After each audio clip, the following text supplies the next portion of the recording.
Hey YouTube, today we're going to make pork chops with a mango barbecue sauce. It's going to be really yummy. So first I'm going to prepare my pork chops. So I've got these bone-in pork chops. I think first I'm going to put a little olive oil in the pan. Let me go over here and get my olive oil.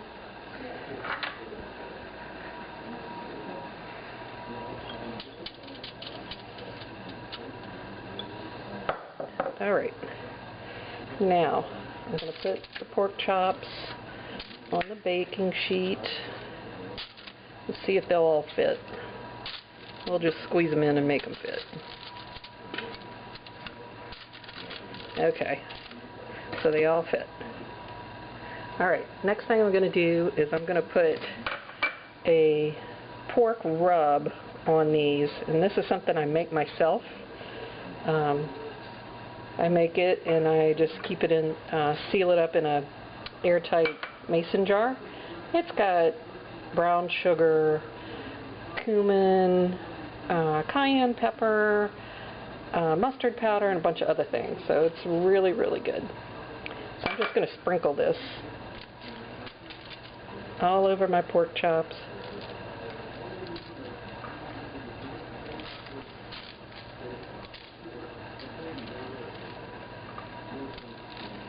And I'm going to turn them over. Just rub it in. It's a rub. Got to rub it in. And turn them over.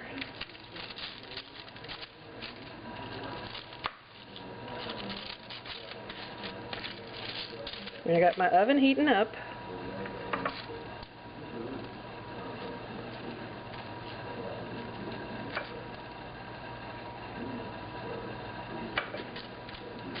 Okay, that should be enough.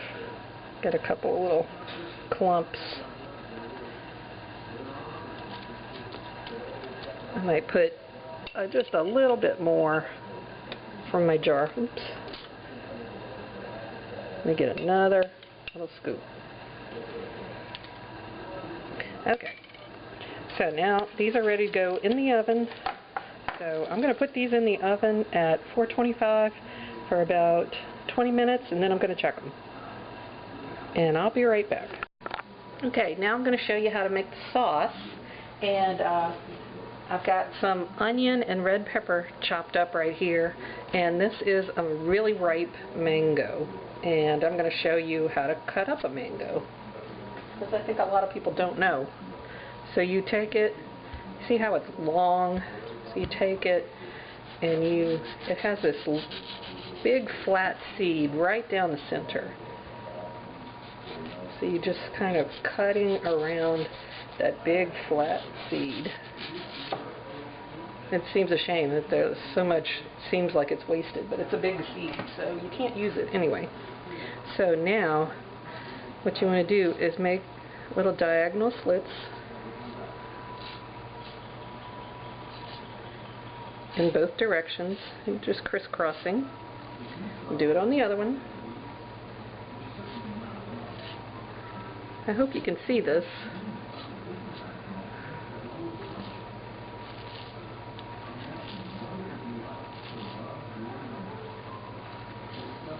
Okay, now I did the slits. Now you just kind of, oh, it kind of broke right there. But you just turn it inside out, and then you just kind of shave off all the pieces of fruit. If you do it a different way, you can get like some stringiness into it. So this is a great way to cut it, because all of the stringy stuff stays right there on the peel.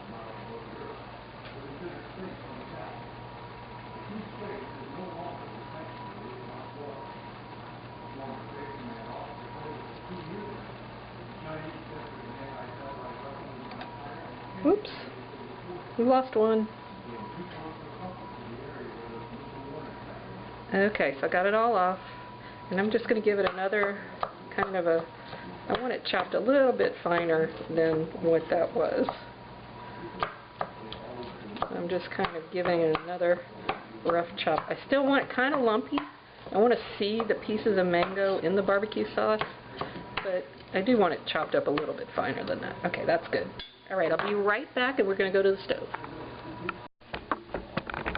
Okay, so I'm just trying to fix my tripod here so you can see. Alright, my legs are acting kind of wonky. I don't want it to fall into the pot. Okay, so I'm going to give a few swirls of olive oil.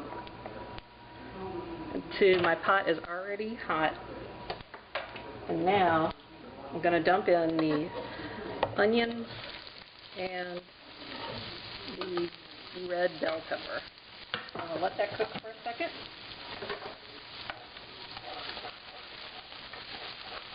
And then we're going to add just regular bottled barbecue sauce, whatever flavor you like.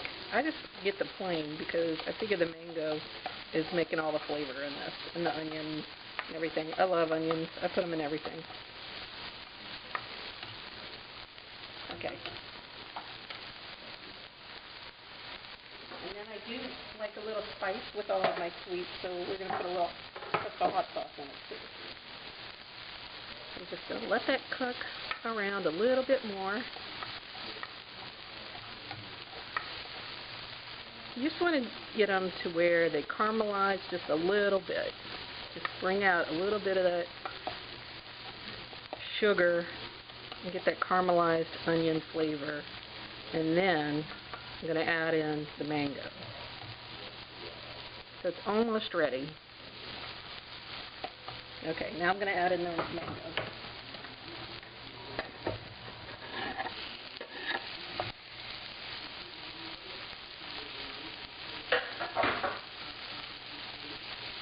Alright, had to get that cutting board out of my way.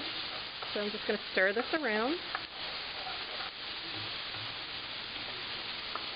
I could make my own barbecue sauce, but I find the barbecue sauces make a good base sauce. The barbecue sauce you can buy in the store makes a great base sauce for these kind of dishes. And I think they're pretty good, actually. But I just add my own stuff and fix them up a little bit. Okay, so now I'm going to add this whole jar of just original barbecue sauce, just the regular flavor. So I'm just going to add the entire jar. And there's always some that stays in it, so I have a little trick for that. Okay, so what I want to do is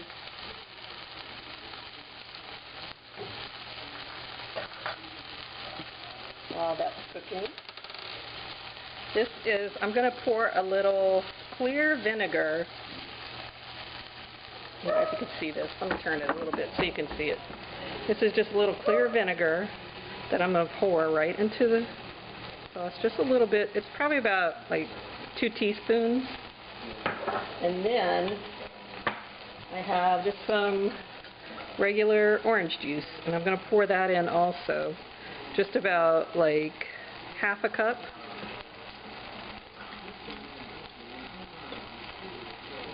Okay, and then what I'm going to do is recap it and shake it up.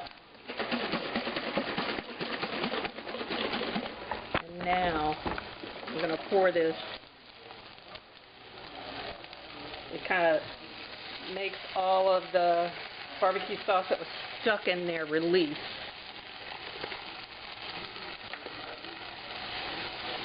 And just stir that in real well. And then I'm going to add a few shots of Crystal hot sauce, one of my favorites. This is a Louisiana hot sauce. If you can't get any kind of Louisiana hot sauce, Louisiana makes the best hot sauce. So you want to get that. I'm putting at least a teaspoon in here because I like it spicy and sweet. Okay, and now I'm just going to let it simmer until the pork chops are baked. And once they're baked, we're just going to serve this on the side of them. And believe it or not, my husband and son have been known to take this sauce and eat it with like tortilla chips. Believe it or not. They like it that much. It comes out that good. So, I'll take a picture of the finished product and I'll put it as the thumbnail, but this is all there is to it. My pork chop should be ready in just a few minutes, and this is CajunDIYDiva, and thank you for watching. Alright, I'm back with my pork chops. They're out of the oven, and I'm going to pick this one because it kind of curled up and made like a little cup, kind of. The way it curled up when it was baking. It's kind of funny. But it's perfect for the sauce that's been simmering. Sorry, just had to get a spoon. So here's the sauce over here. I'm just going to pour some right on top and ladle it over. Now you can garnish this with a little parsley. And there it is. And let me tell you, they are so good. This was CajunDIYDiva. Thanks for watching.